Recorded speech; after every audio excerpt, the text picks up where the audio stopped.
Atenção! Começa agora uma teleaula de língua portuguesa do ensino fundamental. Você vai assistir a teleaula de número 30. Bons estudos!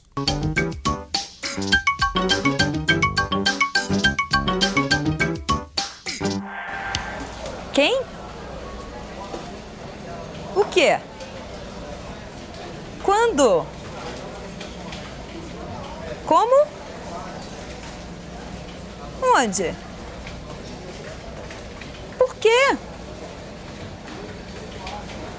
Quer saber as respostas a todas essas perguntas? Tudo bem, eu te conto tudo assim que eu desligar o telefone. E você vê se continua ligado no que vem por aí.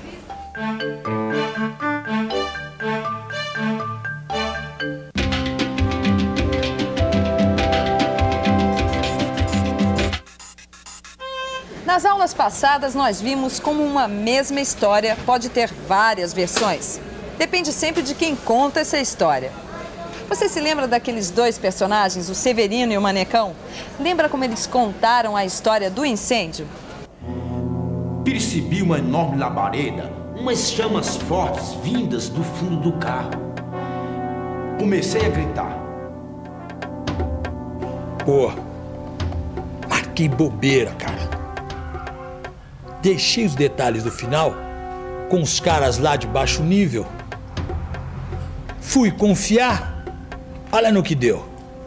Você notou uma coisa? Tanto o Severino quanto o Manecão usaram a primeira pessoa para transmitir o que tinham visto. Cada um apresentou o seu ponto de vista. Vamos ver agora como eu contaria essa história, do ponto de vista de um repórter, é claro.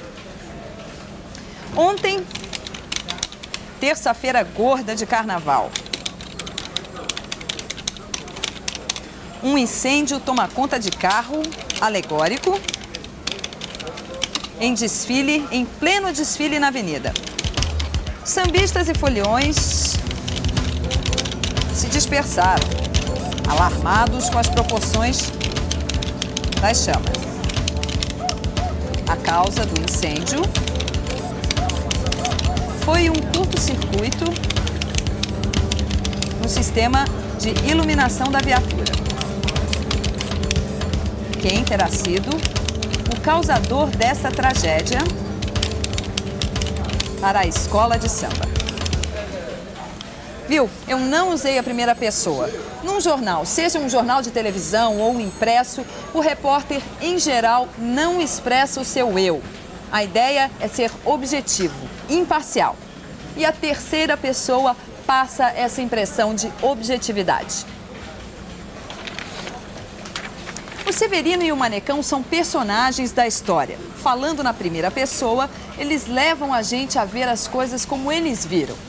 No meu caso, eu não apareço na história. Não sou o personagem. Quero dar a impressão de que os fatos falam por si mesmos. Só que, é claro, os fatos não falam por si mesmos. Alguém tem sempre que contar a história, falar sobre os fatos. E esse alguém sou eu. Portanto, cabe a mim escolher o que vou escrever, o que vou valorizar ou não. O espaço que se tem para dar uma notícia pode ser muito pequeno. O jornalista precisa fazer um resumo da notícia. E para resumir, nós precisamos responder as perguntas básicas do jornalismo. Quem, o que, quando, como, onde, por quê. Vamos ver como ficam essas informações na nossa história. Quem? Severino da Silva, sua família e outros foliões. O quê? O incêndio de um carro alegórico. Quando? Na terça-feira gorda de carnaval. Como? Um curto-circuito no sistema de iluminação. Onde? Na Avenida dos Desfiles. Por quê? Porque foi utilizada a fiação velha e desencapada do ano anterior, sem condições de segurança.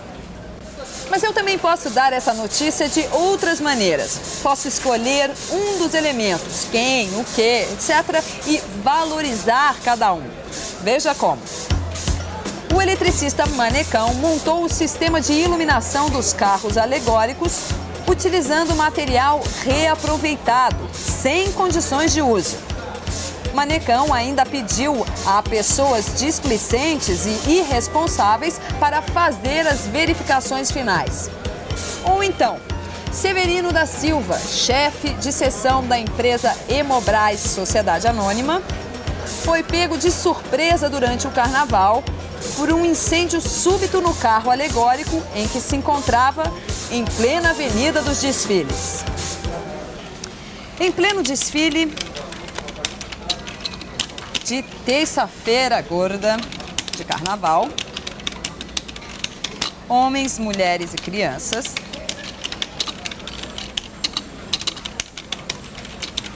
no que é uma das maiores e mais populares festas do mundo, foram pegos de surpresa por um incêndio em carro alegórico.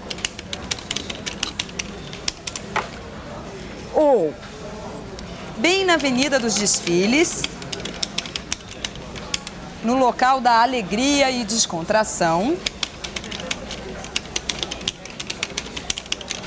ocorre lamentável acidente neste carnaval.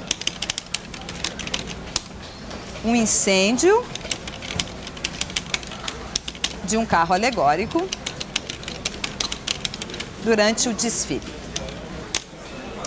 Eu também poderia ler um texto escrito antes assim: na terça-feira de carnaval, foliões entre jovens, adultos e crianças, enquanto sambavam na avenida, foram vítimas de um incêndio num dos carros alegóricos e entraram em pânico, resultando disso alguns feridos.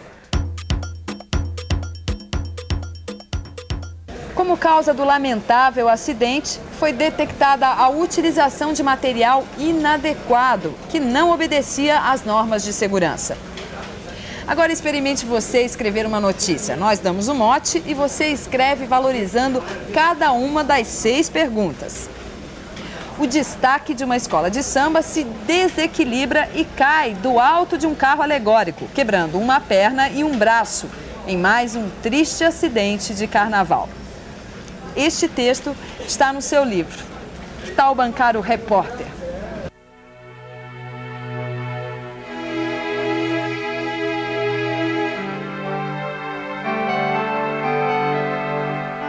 Você lembra de nós? Eu fiz a personagem Severino, que estava no carro alegórico que pegou fogo. E eu fiz o Manecão, responsável pelo incêndio. Nós dois descrevemos o que aconteceu falando. Num instante, o fogo levou todo um trabalho do ano inteiro e ainda queimou alguns figurantes da escola. Foi terrível, cara. Nunca vou esquecer o que vi. É isso mesmo. Mereço o maior porrete. Mas os caras me passou a perna e eu perdi a parada. Tá certo que a culpa também é minha, que usei a fiação do ano passado para fazer aí umas economias para a escola. E olha no que deu. Na aula de hoje, o repórter escreveu sobre o assunto. Ontem, terça-feira gorda de carnaval, um incêndio toma conta de carro alegórico em pleno desfile na avenida. Sambistas e foliões se dispersaram, alarmados com as proporções das chamas. A causa do incêndio foi um curto-circuito no sistema de iluminação da viatura.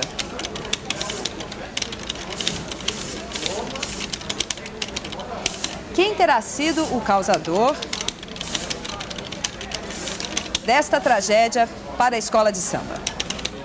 Será que faz diferença a gente falar ou escrever sobre um assunto? Bem, tanto o Severino quanto o Manecão estavam lá participando. Tinham família e amigos envolvidos no acidente. É claro que quando eles contaram a história, ela veio carregada de sentimentos. Pois é. Já o repórter que redigiu a notícia não estava lá. Ele apenas transmitiu o fato a milhões de outras pessoas que também não estavam lá. Quer dizer, quanto mais envolvida a pessoa está com os fatos, mais emoção ela coloca quando conta. A esta altura você pode perguntar: quer dizer que não há nada a ver entre o que as duas personagens fizeram e o que eu fiz? Será que tudo isso foi só para mostrar as diferenças entre a informalidade da conversa e a formalidade da escrita? Nada disso.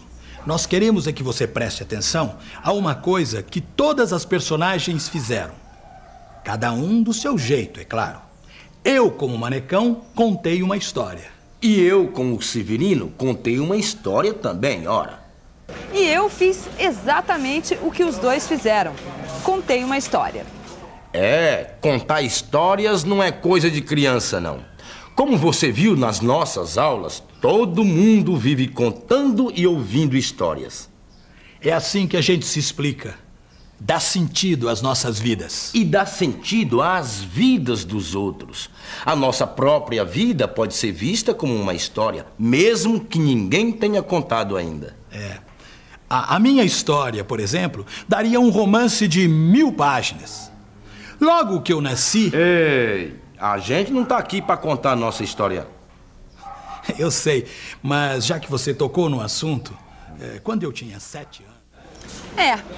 Todo o tempo nós contamos histórias que servem para explicar o que aconteceu com a gente e com os outros. Só que para entender e poder contar, nós precisamos organizar as nossas histórias na cabeça. Assim, vamos ter condições de organizar o nosso ponto de vista sobre a vida. Porque cada vez que alguém conta uma história, ele ou ela está mostrando também o que pensa da vida. E a vida tem cada história. Essa que some a nossa Constituição, essa que some a nossa Constituição.